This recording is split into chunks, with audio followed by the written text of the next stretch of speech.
Hi friends, నేను మీ Roshan Rachel. ఈరోజు మన వీడియో ఏంటంటే నేను బెండకాయ పులుసు చేస్తున్నాను. ఎలా చేయాలో చూడండి. ఒక ప్యాన్ తీసుకుంటాం, అందులో ఆయిల్ వేసుకుంటాం. తర్వాత గ్రీన్ చిల్లీస్, ఆనియన్స్ వేసుకొని బాగా ఫ్రై చేసుకుంటాం. ఆనియన్స్ బాగా బ్రౌన్ కలర్లో వచ్చే వరకు ఫ్రై చేసుకోవాలా. తర్వాత అల్లం వెల్లుల్లి పేస్ట్ వేసుకోవాలా. అల్లం వెల్లుల్లి పేస్ట్ కూడా బాగా ఫ్రై చేసుకోవాలి.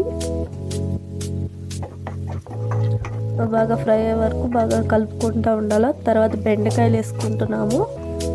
తర్వాత ఉప్పు, పసుపు, కారం వేసుకొని బాగా మిక్స్ చేసుకోవాలి. బాగా కలుపుకోవాలి. తర్వాత మ్యాంగో వేసుకోవాలి. మ్యాంగోని కూడా బాగా కలుపుకోవాలి అందులో. తర్వాత మూత పెట్టి బాగా మగ్గే వరకు ఉంచి తర్వాత వాటర్ వేసి బాగా మిక్స్ చేస్తూ ఉండాలి. మనం రెగ్యులర్గా అయితే టామరిన్తో చేసుకుంటాం, కానీ మేమైతే మ్యాంగోతో చేసాము. Thank you for watching. Bye friends. ఇలాంటి వీడియోస్ కావాలంటే కామెంట్ చేసేయండి. ఈ వీడియో అయితే నచ్చింది అనుకుంటున్నాను. Like, share and subscribe to our channel. Bye friends.